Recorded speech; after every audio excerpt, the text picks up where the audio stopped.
All right. Here's a confession which I want you to hear carefully, loud and clear. I'm a Keralite, okay? Half Keralite.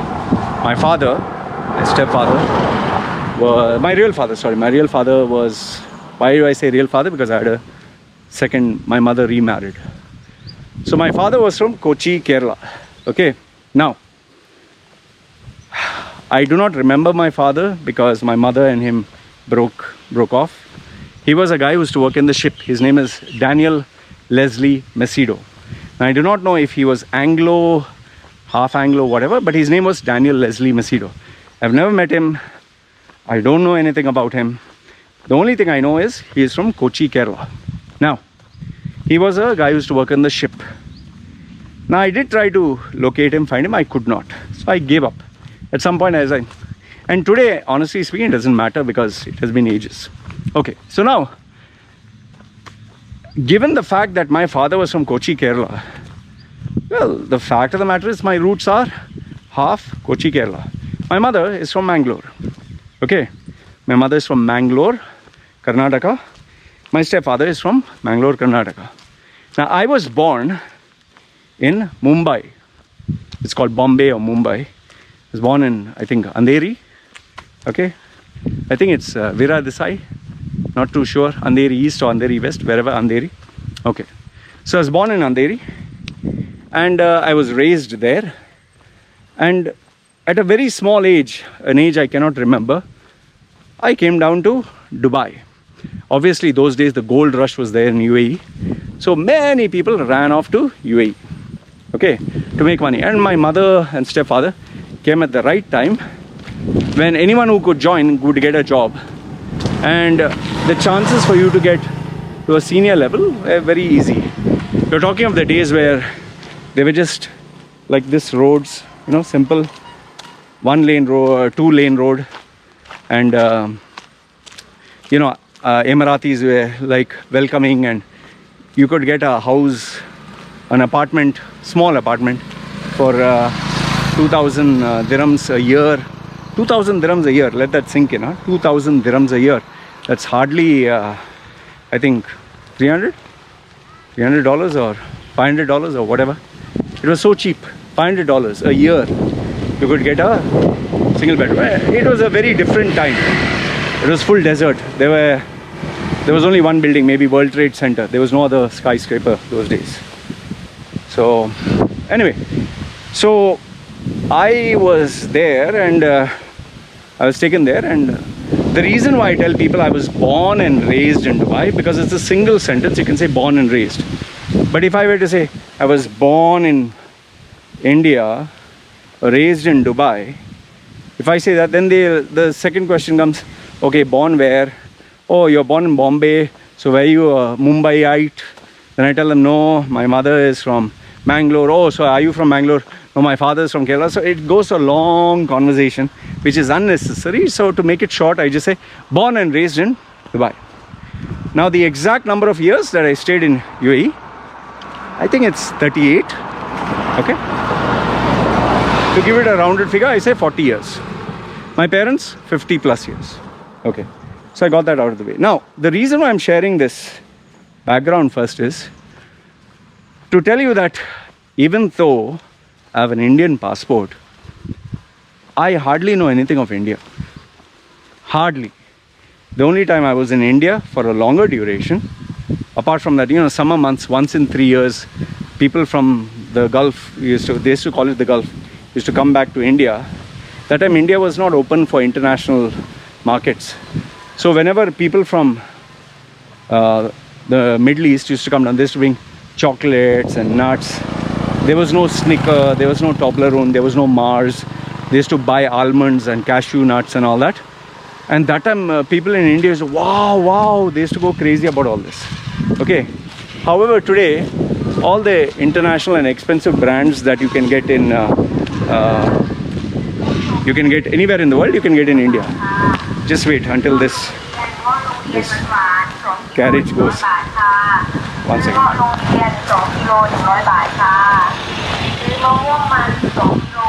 They're selling vegetables and fruits. Okay. So now, where was I? Okay. So the only time I was in India was during the summer holidays. Okay, once in 3 years.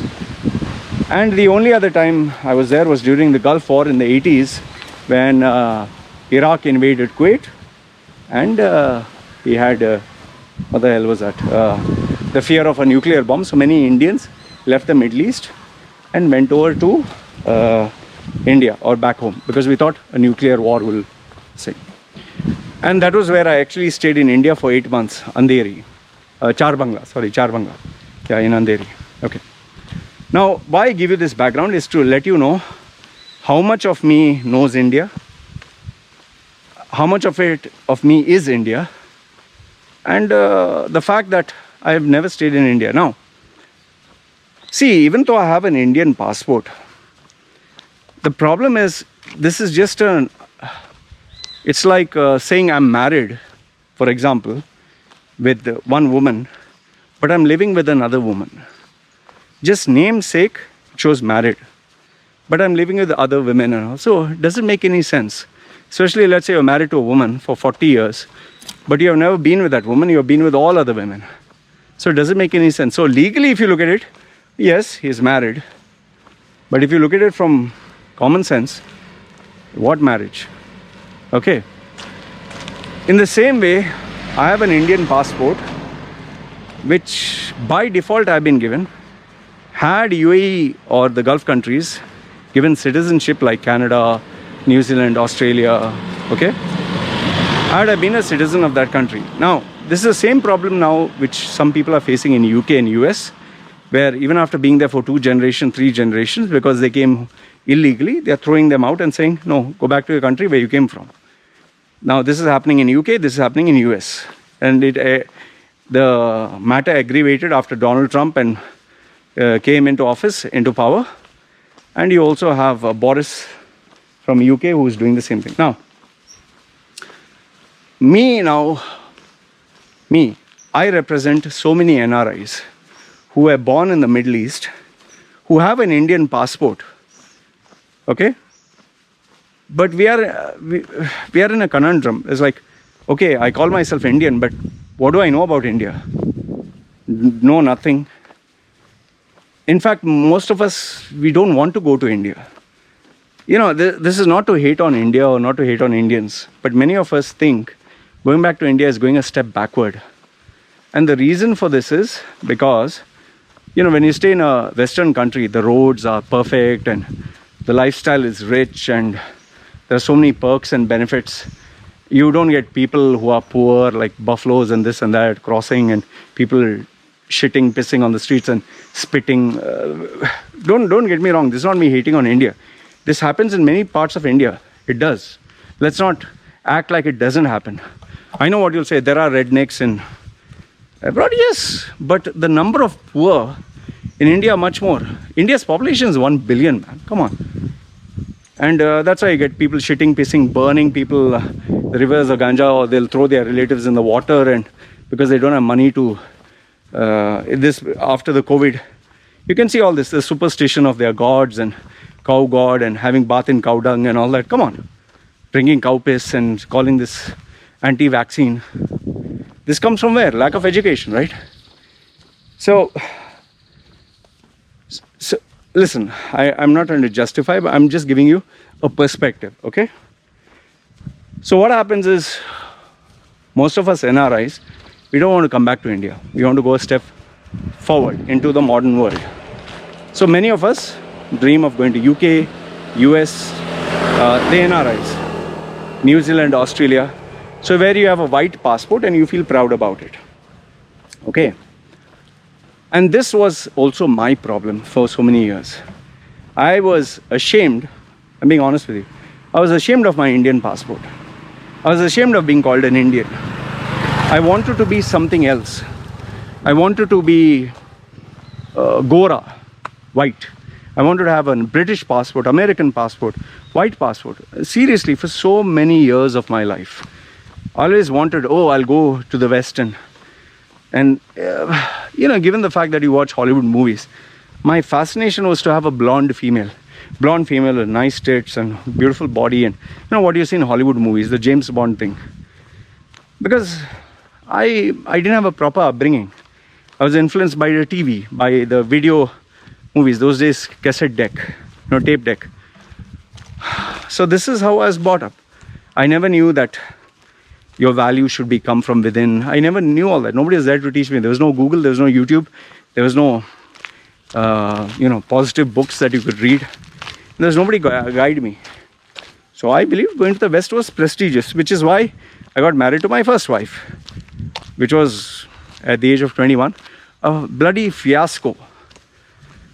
It was only then, after I got married to a white, did I realize the whites are not that great. The West is not so superior, and they are not so intelligent after all. In fact, you don't have to believe a word I'm saying. Here in Thailand, you have the Thai groups, okay, Thai groups.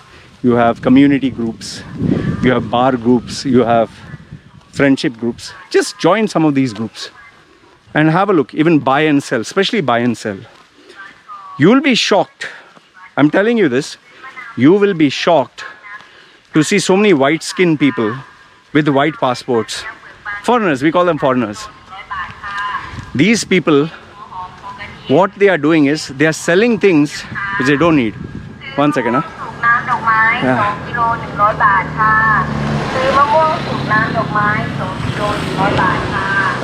They have to do what they have to do, I have to do what I have to do. Okay. So what was I saying was, these people are selling things. Now, a normal person with common sense would sell, what would you sell? You'd sell your computer, you'd sell your laptop, you would sell, something that you can, glass or utensils.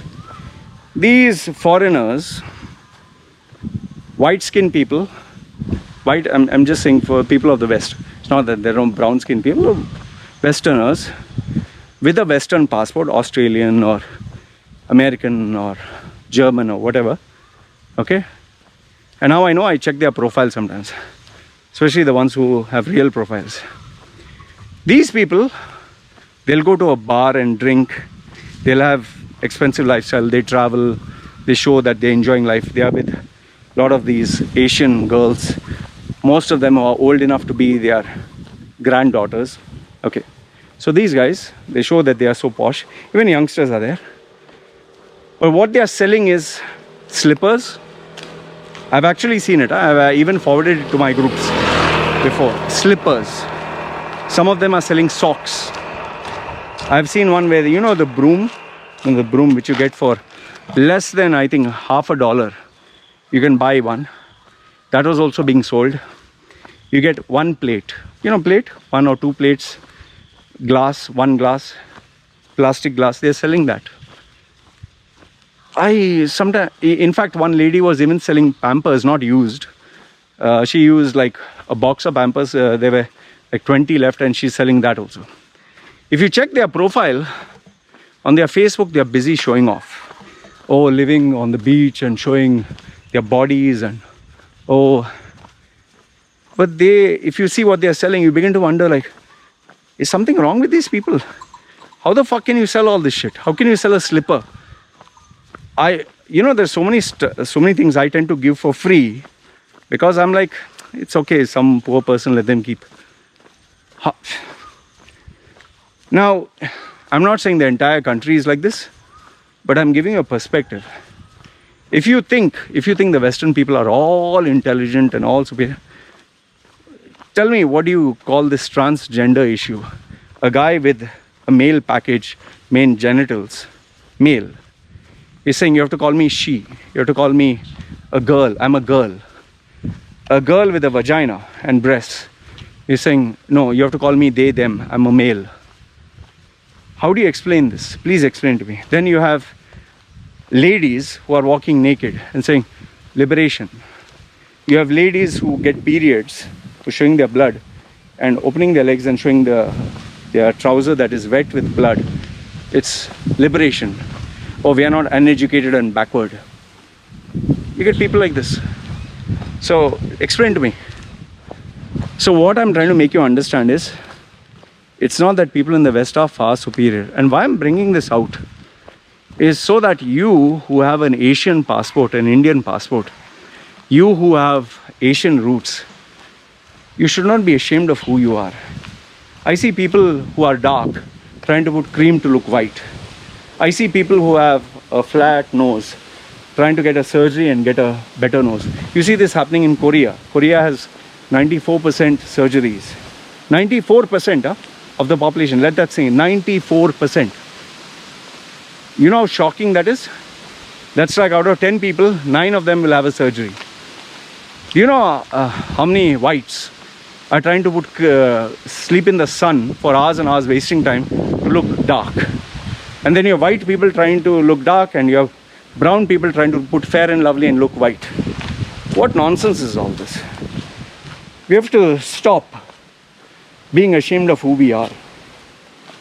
You need to be proud of your fucking roots, my friend. That's why when anyone meets me and they tell me, "Oh Loy, are you Australian? Oh Loy, are you British? Oh Loy, are you from US?" I say I'm from India. Oh, Indiana? No, India. You know, Malayali, Malbari, Uga Buga. You know the curry, smelling curry? That's me. And I'm not ashamed about it. When some people try to be, condescending, "Oh fuck, you're an Indian." Yes, I'm a fucking Indian. I'm proud of it. What are you, an asswipe? Seriously, I tell them on their face, you're an asswipe, right? You don't wash your ass with water after you shit. You wipe it with a tissue. Have you tried eating something, washing your hand with tissue? Or you clean it with soap and water? Then they shut their mouth. See, the problem with us Indians, we are ashamed of ourselves.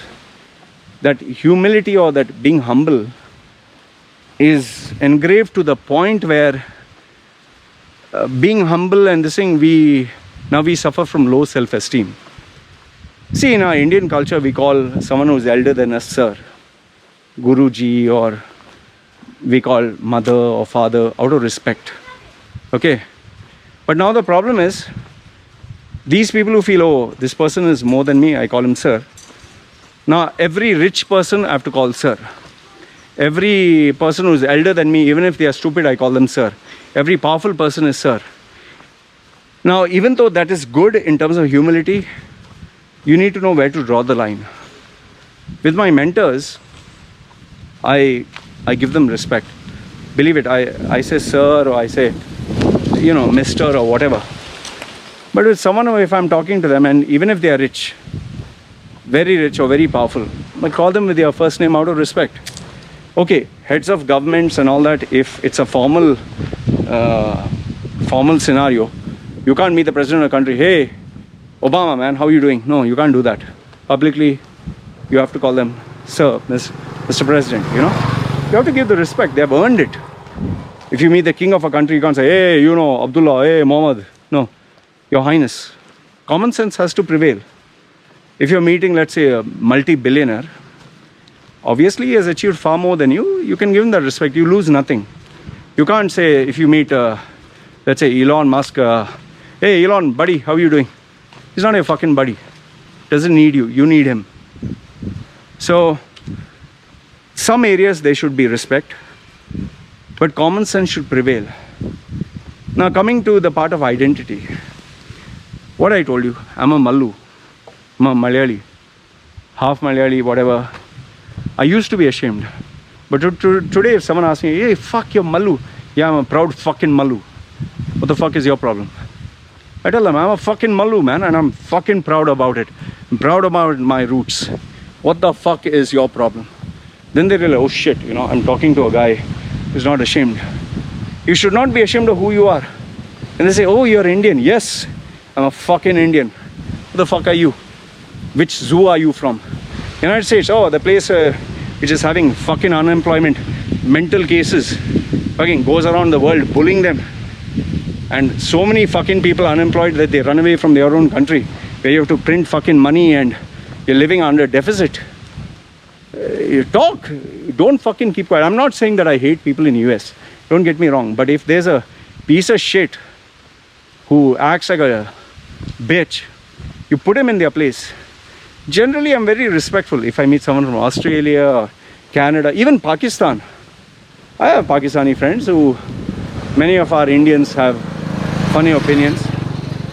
Pakistanis are good people, but if you get an asshole who's acting like a chooth, then you put him in his place. So what I want to tell you through this video is, listen, stop being ashamed of who you are. Be proud. You're good as you are.